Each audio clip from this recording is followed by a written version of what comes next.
कृपया बैठे। Indian diaspora. समाप्त हुआ। Thank you. धन्यवाद। श्री सुधांशु त्रिवेदी। पीठासीन सभापति महोदय, आज एक ऐतिहासिक बजट के पक्ष में मैं अपने विचार प्रस्तुत करने के लिए खड़ा हुआ हूं, क्योंकि वित्त मंत्री निर्मला सीतारमण जी ने एक रिकॉर्ड बनाया है कि 1959 से 64 तक जो 6 बार लगातार बजट प्रस्तुत करने का मोरारजी देसाई जी का रिकॉर्ड था, उसे अब तोड़कर 7 बार लगातार बजट प्रस्तुत करने का रिकॉर्ड है। और एक और रिकॉर्ड है कि लगातार तीसरी बार जन समर्थन से प्रधानमंत्री बनने का प्रधानमंत्री मोदी जी के नेतृत्व की सरकार ने यह रिकॉर्ड बनाया है। और यह रिकॉर्ड 60 साल से पहले के रिकॉर्ड की तुलना की जाती है, मगर मैं कहना चाहूंगा सभापति महोदय, इस रिकॉर्ड और उस रिकॉर्ड में बहुत अंतर है, क्योंकि वो रिकॉर्ड तो किसी राजे रजवाड़ों की शान और शौकत के साथ रहने वाले किसी ऐसे नेता का था जिन्होंने महात्मा जी की कृपा से वाइसराय से शपथ लेकर मोती के लाल का बना हुआ सरकार नहीं थी। ये अभावों में पैदा हुए, राष्ट्रवाद का संकल्प लेकर युवावस्था से स्वयंसेवक बनकर एक चाय बेचने वाले के लाल के नेतृत्व में बनी हुई सरकार तीसरी बार बनने का यह बजट है। महोदय, बजट आंकड़ों का प्रतिबिंब होता है, मगर कुछ लोगों की आंखें ऐसा धोखा खाती हैं कि उन्हें आंकड़े सही समझ में नहीं आते। हमारी सरकार आने से पहले 10वें नंबर की अर्थव्यवस्था थी, वो कमजोर थी। आज 5वें नंबर की अर्थव्यवस्था है, वो अच्छी है, मगर इनको वो अच्छी और ये बुरी लगती है। जब 74,000 रुपए पर कैपिटा इनकम थी तो वो अच्छा था, अब 2,12,000 रुपए पर कैपिटा इनकम है तो वो खराब है। 10% महंगाई अच्छी थी, 5% महंगाई खराब है। ग्रोथ रेट 5% से कम थी, वो अच्छी थी, और अब ग्रोथ रेट 7.2 और कुछ सीमाओं में 8% है तो वो खराब है। मगर सभापति महोदय, समझा जा सकता है जिनकी संख्या की समझ ऐसी हो कि 99 बड़ा है और 240 छोटा है, 22% वोट अच्छा है, 38% वोट कम है, तो वो सहज ही समझा जा सकता है। जिनकी सोच ऐसी हो कि थर्ड टर्म में गवर्नमेंट बनाना पराजय है और थर्ड अटेम्प्ट में थर्ड डिजिट टच न कर पाना ऐतिहासिक विजय है, मुझे लगता है। परंतु एक बात मैं कहना चाहूंगा कि इतना तो कम से कम उनको अख्तियार मिला है कि पहली बार नेता प्रतिपक्ष का पद उनको मिला है। इस बात के लिए मैं उनको शुभकामना देना चाहता हूं। और राजीव शुक्ला जी ने अभी एक शेर बोलते हुए कहा था ना कि वो शोहरत आई है, वो गई भी हो सकती है, तो वो जिस ढंग के लहजे और जिस ढंग के तेवर दिखा रहे हैं, उनके लिए मैं कहना चाहूँगा, हमारे यूपी की एक शायरा है, इमरान प्रतापगढ़ी जी को याद होगा, उनकी बड़ी फेमस नज्म है कि खामोश लब हैं, झुकी हैं पलकें, दिलों में उल्फत नई नई है। मगर यहाँ तो उल्टा है, गुस्ताख लब हैं, तनी हैं बौहें, दिलों में नफरत नई नई है। मगर उसके आगे की लाइन है, जरा सा कुदरत ने क्या नवाजा जो आके बैठे हो पहली सफ में, यानी फर्स्ट रो में। जरा सा कुदरत ने क्या नवाजा जो आके बैठे हो पहली सफ में, अभी से उड़ने लगे हवा में, अभी तो शोहरत नई नई है। तो अब मैं कहना चाहूंगा कि उनको हवा से उतारकर धरातल का कुछ इतिहास बताना चाहता हूं।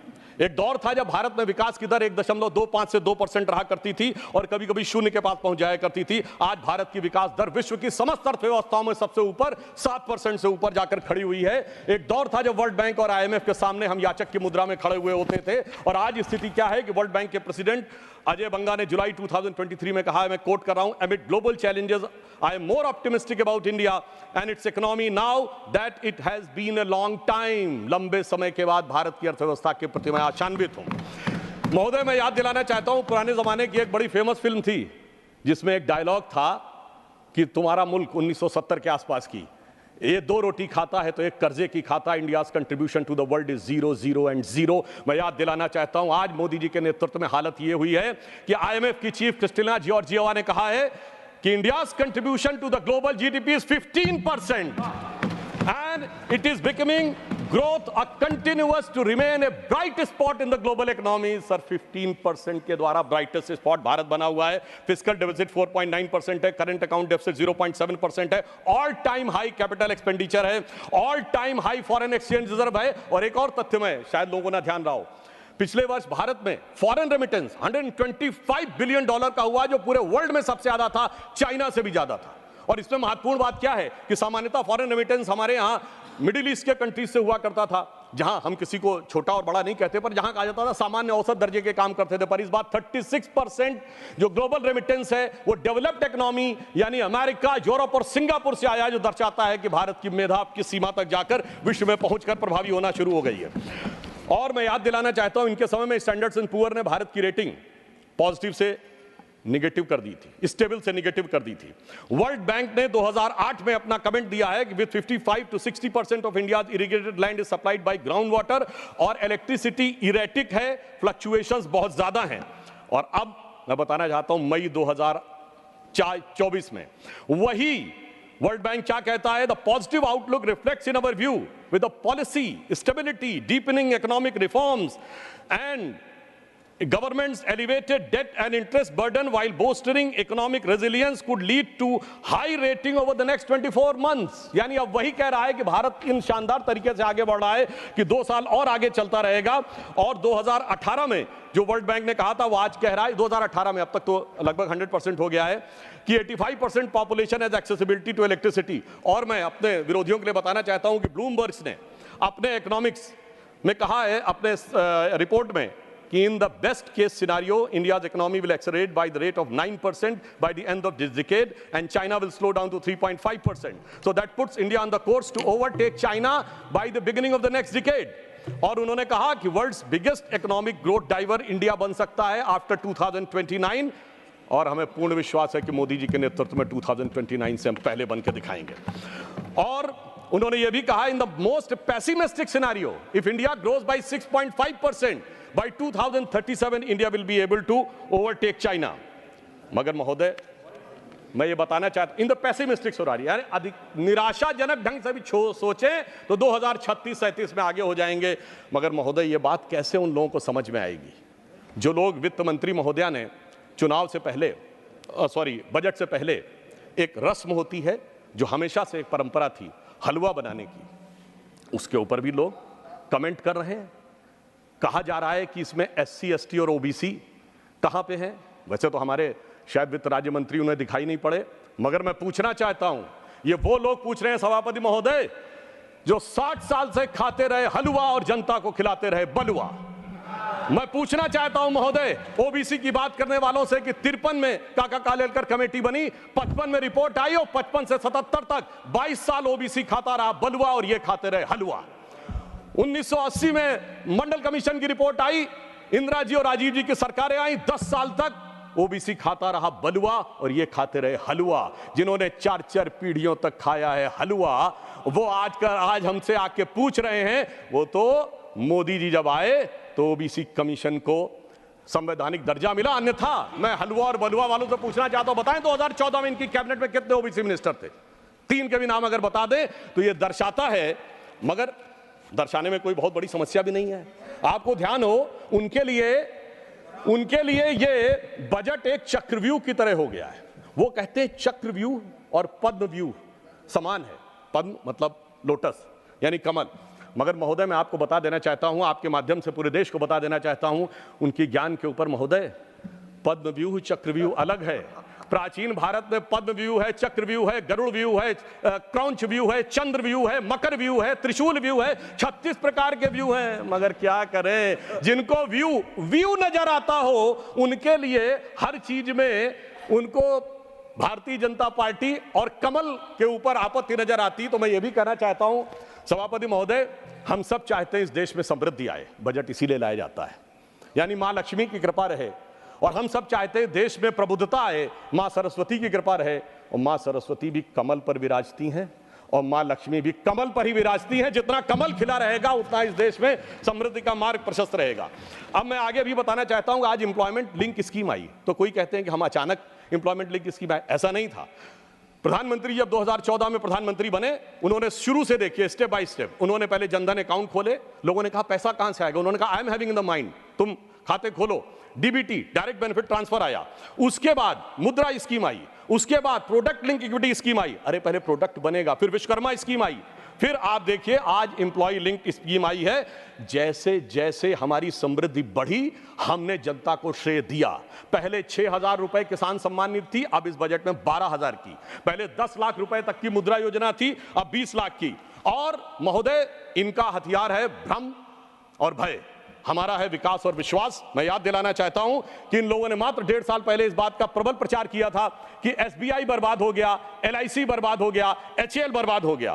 तो मैं आपके माध्यम से सदन के संज्ञान में लाना चाहता हूं कि LIC ने पिछले क्वार्टर में 17,000 करोड़ रुपए का प्रॉफिट दर्ज किया है, जो LIC का ऑल टाइम हाई है। स्टेट बैंक ऑफ इंडिया ने पिछले क्वार्टर में 21,000 करोड़ का प्रॉफिट दर्ज किया है, जो प्राइवेट और गवर्नमेंट मिलाकर सबसे ज्यादा है। SBI का ऑल टाइम हाई नहीं है, इवन रिलायंस से भी ज्यादा है।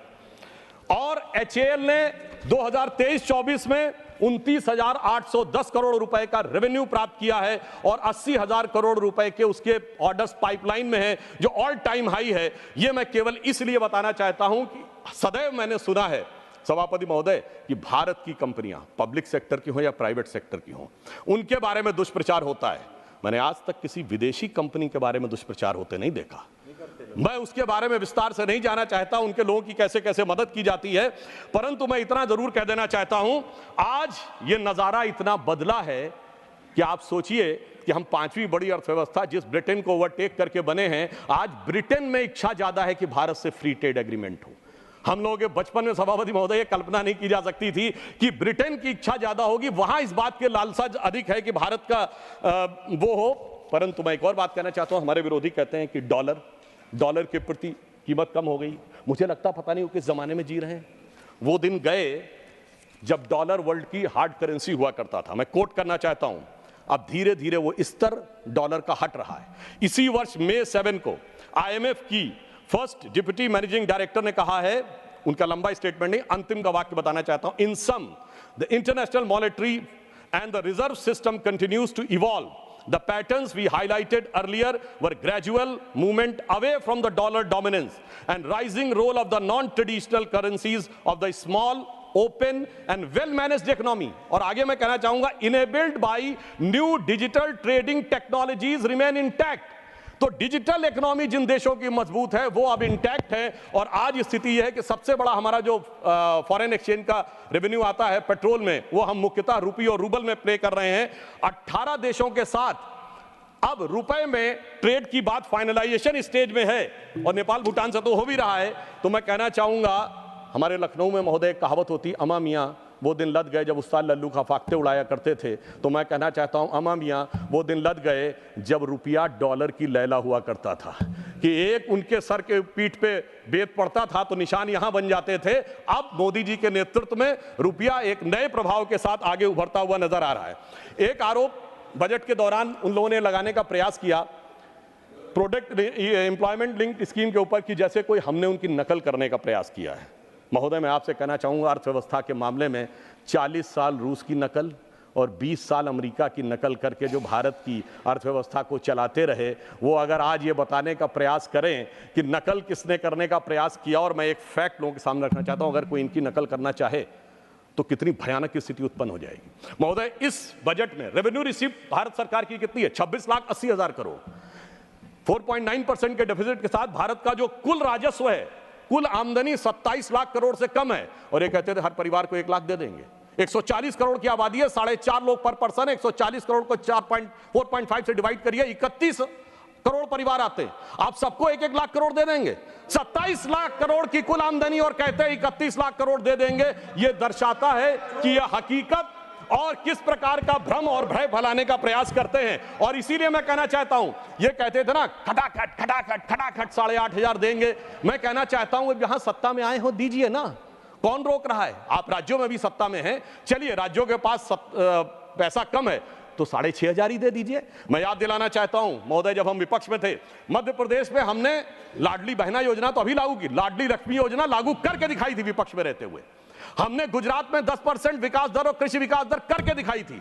हमने कर्नाटक में 0% rate of interest, financial liability की बात कर रहा हूं, फर्स्ट ईयर में किसानों के एग्रीकल्चर लोन पे करके दिखाया था। इसलिए ये करने में नहीं, किसी भी प्रकार का हल्ला मचाने में अधिक रुचि रखते हैं। और मैं इस बजट की एक और प्रशंसा करना चाहूंगा कि भारत की पहचान और सांस्कृतिक विषय को किस प्रकार से आगे बढ़ाना चाहिए, इसके लिए नालंदा, बोधगया और उड़ीसा के लिए जिस प्रकार के धन का आवंटन किया गया है वो बहुत प्रशंसनीय है। हाँ, ये जरूर कहना चाहूँगा, अभी हमारे मित्र इमरान प्रतापगढ़ी जी बोल रहे थे, तो मैं कहना चाहता हूँ हम तो भारत की पहचान उठाना चाहते हैं, मगर इन लोगों के अरमान हमेशा पहचान छुपाने वालों के साथ ही क्यों लुके रहते हैं।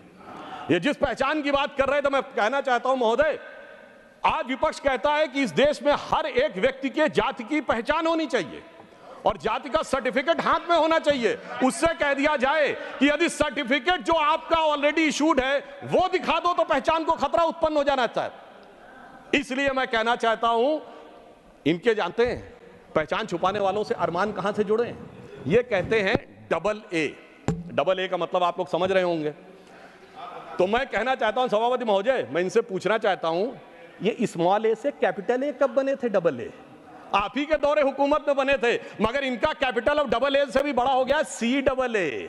वहां भी पहचान छुपाने वालों के साथ थे और आज भी पहचान छुपाने वालों के साथ हैं, इसलिए इनकी फितरत किसी भी प्रकार से बदलती नहीं है। मैं एक और फैक्ट बताना चाहता हूं कि कारपोरेट टैक्स को 40% से 35% किया गया है, तो कहते हैं कंपनियों को फायदा दिया जा रहा है। मैं बताना चाहता हूं आज वैश्विक व्यवस्था का जमाना है, चाइना से मैन्युफैक्चरिंग कंपनीज हट रही हैं। यूरोपियन यूनियन ने चाइनीज इलेक्ट्रिक कारों के ऊपर 38% ड्यूटी बढ़ा दी है, तो एक मौका है भारत के पास। तो मैं इनसे पूछना चाहता हूं, चाइना में कारपोरेट टैक्स कितना? 25%, इंडोनेशिया में 22%, साउथ अफ्रीका में 27%। अगर आप कह रहे हैं 40% रहना चाहिए, तो मैं विनम्रता से और चुनौती से पूछना चाहता हूं, किसकी मदद करना चाहते हैं आप? किन देशों की कंपनियों की मदद करना चाहते हैं? यह बात आज देश के सामने बहुत साफ रुककर सामने आ रही है। और मैं यह भी कहना चाहता हूं, जिनको लगता है कि टैक्स स्ट्रक्चर को चेंज किया गया है, तो टैक्स स्ट्रक्चर का स्टैंडर्डाइजेशन किया गया है। लॉन्ग टर्म कैपिटल गेन हमारे सारे एसेट पे, जमीन हो, शेयर हो या सोना हो, सब पे 12.5% किया गया है। और जिनको लगता है कि कुछ सीटें कम हो गई हैं तो उनका हौसला बढ़ गया है, तो सावन का महीना है, जैसा कि इमरान भाई कह रहे थे, तो मैं सावन के महीने पे भी कहना चाहता हूं, कुछ दीपों के बुझ जाने से आंगन नहीं मरा करता है, कुछ पानी के बह जाने से सावन नहीं मरा करता है। अब मैं ये भी बताना चाहता हूं महोदय, जिस महंगाई की बात ये करने का प्रयास कर रहे हैं, आज ये कहते हैं बेरोजगारी की बात, तो EPFO सबसे ऑथेंटिक डाटा होता है, एम्प्लॉय प्रोविडेंट फंड। तो हमारी इस बजट में व्यवस्था की गई है कि सरकार शुरुआत में एम्प्लॉयज प्रोविडेंट फंड में भी कंट्रीब्यूशन देगी। और फिर मैं कहना चाहता हूं लेमेंस रूप में, अगर कोई भी चीज का रोजगार सृजन नहीं हो रहा, तो 37 किलोमीटर पर डे सड़क बन रही है, 12 किलोमीटर पर डे रेलवे का इलेक्ट्रिफिकेशन हो रहा है, सबसे ऊपर 4 करोड़ प्रधानमंत्री आवास बन गए, 74 एयरपोर्ट बन गए, चिनाब में सबसे ऊंचा पुल बन गया, कोलकाता में नदी के नीचे मेट्रो बन गई। ये बना कौन रहा है? सबसे बड़ा मोबाइल मैन्युफैक्चरर बन गया भारत। ये बना कौन रहा है? आसमान से जिन्नात नहीं आ रहे महोदय, कोई ना कोई बना रहा है। इसलिए आंकड़ों में देख लें या हकीकत में देख लें, ये बात बिल्कुल साफ हो जाती है। और जो अभी उन्होंने दूध दही की बात कही थी, तो मैं एक बात बता देना चाहता हूं महोदय, 2004 में जाके देख लीजिए, फुल क्रीम दूध 18 रुपए का था, जब हमारी सरकार आई तो 40 रुपए का था। कितना बढ़ा? 120%। और आज कितना है? 65 रुपए का। कितना बढ़ा? 60%। तो जब तुलना की जानी चाहिए तो ईमानदारी से तुलना की जानी चाहिए। और राज्यों को देने की बात पे मैं कहना चाहता हूं, हमारी सरकार ने ईमानदारी से दिया है। डिफेंस कॉरिडोर बनाने की बात आई, सबसे बड़ा जो डिफेंस एस्टेब्लिशमेंट जो अंतर हुआ है हमारी सरकार आने के बाद, 2 डिफेंस कॉरिडोर हुए, एक उत्तर भारत में, एक दक्षिण भारत में। उत्तर भारत का मेरा उत्तर प्रदेश को और दक्षिण भारत तमिलनाडु को। उत्तर प्रदेश में भी उस समय हमारी सरकार नहीं थी, पर आप सोच सकते हैं सरकार आ सकती थी। तमिलनाडु में तो हमारी सरकार आने की संभावना नहीं थी, फिर भी ईमानदारी से दिया है। महाराष्ट्र में वधावन पोर्ट के लिए 76,000 करोड़ रुपए दिया गया है। आज मैं बताना चाहता हूं, 500 बड़ी कंपनियां जो आएंगी, तो उत्तर भारत में NCR का क्षेत्र उससे सबसे ज्यादा लाभान्वित होगा।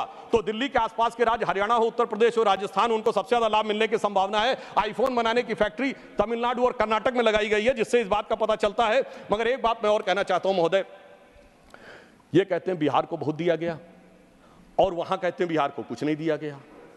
तो मुझे लगता है कि पटना और दिल्ली के बीच में इंडी गठबंधन वाले क्या हो गए हैं, जिसे मैं बिहार की एक भाषा में कहते हैं, मुझे लगता है कि लोग कंफ्यूजिया गए हैं महोदय। ये इतना कंफ्यूजिया गए हैं कि जिसे आदरणीय लालू प्रसाद यादव जी का एक बड़ा फेमस डायलॉग था, जो उन्हीं की शैली में था कि बहुत पॉलिटिक्स है।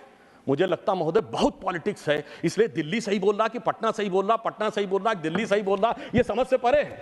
ये दर्शाता है कि कुल मिलाकर इनके मन में मोदी विरोध की पॉलिटिक्स में इतने कंफ्यूज हो गए हैं कि इनके जो फ्यूज जो हैं उड़ने शुरू हो गए हैं। अब मैं ये भी बताना चाहता हूं, मेरा समय समाप्त की ओर है, तो मैं तेजी के साथ सिर्फ ये बताना चाहता हूं इनके मन का भाव क्या है। इनके कर्नाटक के मंत्री डीके सुरेश इस प्रकार का बयान देते हैं कि टैक्स कलेक्शन साउथ में ज्यादा है और नॉर्थ में कम है। उनसे इंटरव्यू पूछा जाता था कि आप अलग होना चाहते हो, तो वो ये भी बोल देते हैं हाँ हम इस बारे में भी सोच सकते हैं। इस प्रकार की विघटनकारी सोच। और अभी किसानों की बात कर रहे थे, 1200 किसानों ने आत्महत्या की है कर्नाटक में, और इसके बाद वहां के उप मुख्यमंत्री कहते हैं कि यह तो निजी कारणों से हुई है। यह संवेदनशीलता है किसानों के प्रति। और मैं कहना चाहूंगा कि महंगाई को लेकर जो बात कहते हैं, तो सिर्फ संक्षेप में, आज तक के इतिहास में सबसे अधिक महंगाई वाले जो वर्ष हैं और सबसे कम महंगाई वाले जो वर्ष हैं, सबसे अधिक महंगाई वाले वर्ष 1974, 91, 98, 81, 2010, 1983, 92, 80, 2009 और 1994 सब के सब आपके हैं। 76 में निगेटिव हो गई थी ग्रोथ रेट, वो एक अलग कहानी थी। अब आप आइए, लोएस्ट इन्फ्लेशन वाले रेट कौन से हैं? केवल एक कांग्रेस के दौर का है 76 जो इमरजेंसी का दौर था। इसके अलावा 78, 2017, 2019, 2014, 2001, 2008, 2018, 2000 और 2005, यानी कि जिन्होंने सदैव महंगाई में झोंके रखा, उसके बाद भी महोदय मैं अंत में कहना चाहूंगे, उसके बाद इनकी तलखी देखिए, इनकी बदजुबानी देखिए। तो इन्होंने हिसाब किताब की बात कही थी, तो मैं सिर्फ ये कहना चाहूंगा अंत में इनके लिए कि लहजे में बदजुबानी और चेहरे पे नकाब लिए फिरते हैं। लहजे में बदजुबानी, चेहरे पे नकाब लिए फिरते हैं। जिनके खुद के बही खाते बेहिसाब बिगड़े हैं, वही हमसे सारा हिसाब लिए फिरते हैं। धन्यवाद, धन्यवाद, बहुत बहुत धन्यवाद।